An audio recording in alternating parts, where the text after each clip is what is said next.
Let's jump right into this project. The first thing you need to do is get some lumber. And the lumber that I use for this project is actually some old shiplap that came out of a cafe that flooded a few years back. This wood is super cool, very old, and has a lot of character. And the people I'm building this mantle for want to keep as much of that character as they can. So I start by laying out the wood that I have and figuring out what pieces I like the best. And then I'm going to just mark them all out and cut them down to rough length.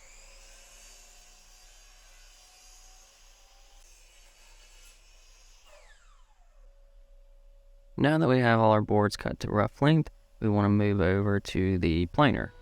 Over at the planer, you want to run the boards face down. That way the side with all the character doesn't get planed and you plane away all the character. And the reason for running it through the planer is to get all the boards the same thickness, and this also gives you a flat side to reference on the table saw. Now we move right over to the table saw and we run all the boards through just so we can cut the lips off of the shiplap, and that'll give us a nice flat edge to reference on the fence when we start cutting our 45s.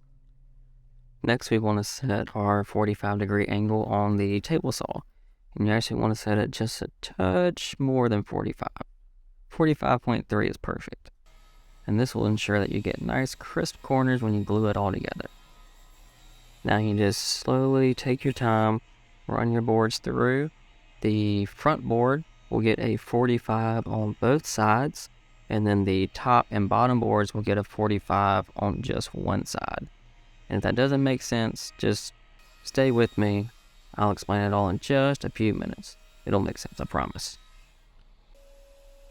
Now that we have all the 45s cut, it's time to cut these boards down to their final length.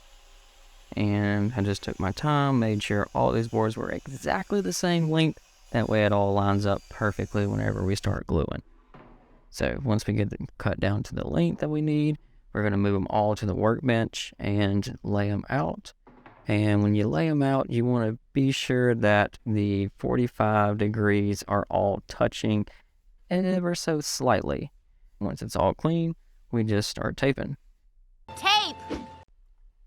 And I actually put a lot of tape on this, just because the tape's going to help keep everything in line, and it's going to make it easier whenever you start gluing. So this is where I struggled a little bit, because I wasn't really sure how I was going to flip all these boards over. But then I realized that if you just kind of fold it all up, it makes it a little easier.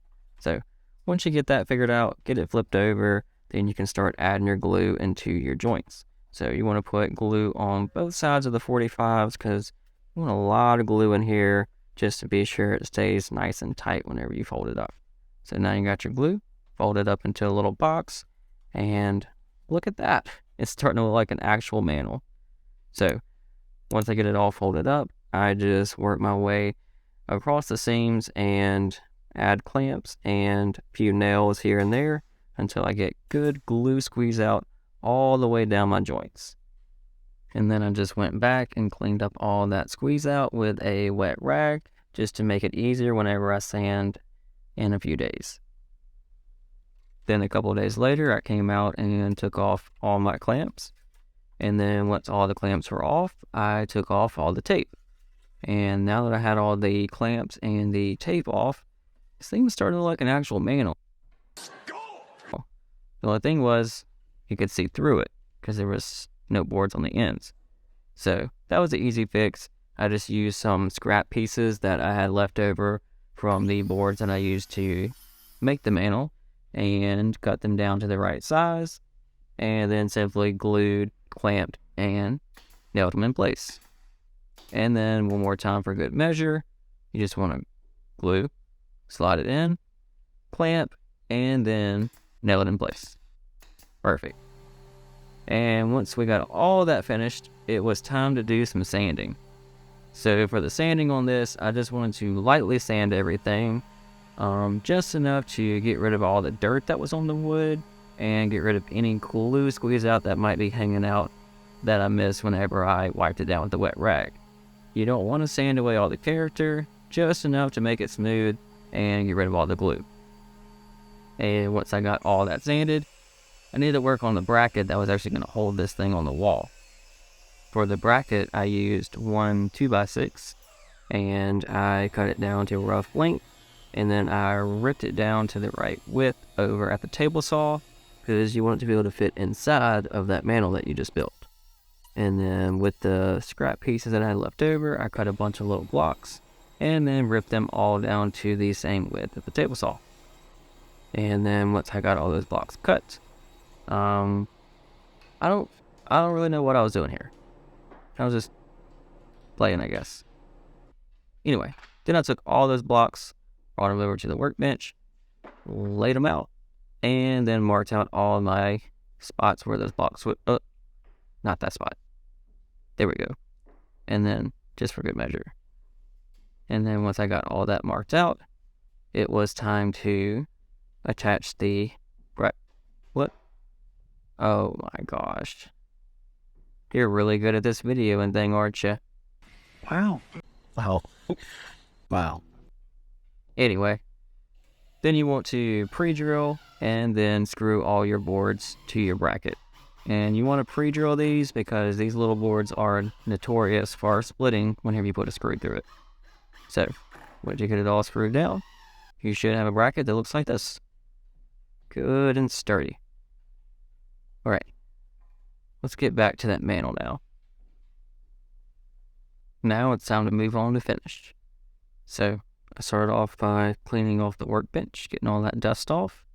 And then I put down two 2x4s to add little spacer blocks and then set the mantle right on top. And then for our finish, I'm going to use this wipe-on polyurethane, and it is a warm satin. But before I could put the finish on, my wife and Margie came out to check on my work and see how it's going. And they even brought me some coffee. And had a little bit of music playing, so my wife hit a little jig for you. She's gonna kill me for this, but here you go, YouTube. And then she was pretty impressed with my work. She's, smooth. Margie, not so much. She said I've seen better. Anyway, let's get back to that finish. So for the finish, I just pour the wipe-on poly right onto the mantle and then just rub it in. And the good thing about this wipe-on poly is it's super thin, so it soaks right up into the wood and doesn't give you that fake plasticky looking finish. And this warm satin actually brought out the warmth in this wood and turned out really good.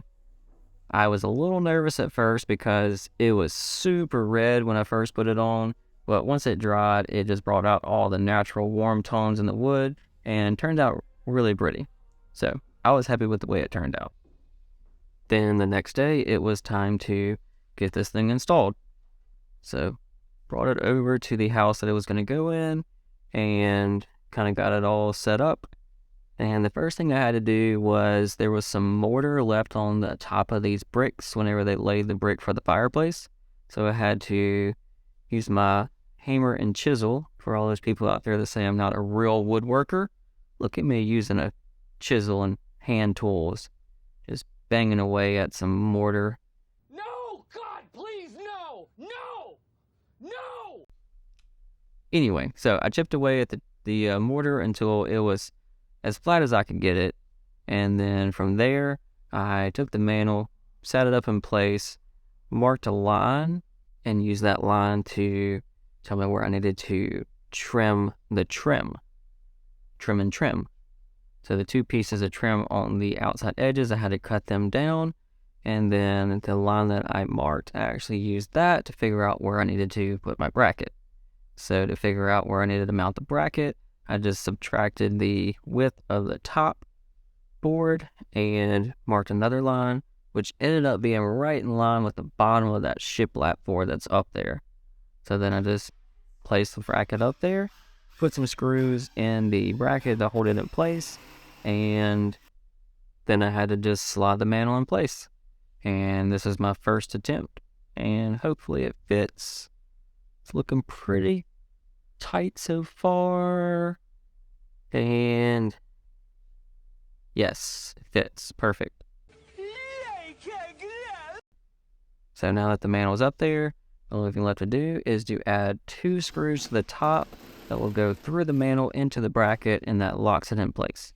So put those 2 screws in, and then it is done. That's it. It's finished. Good and sturdy. Sturdy too, huh? Love it.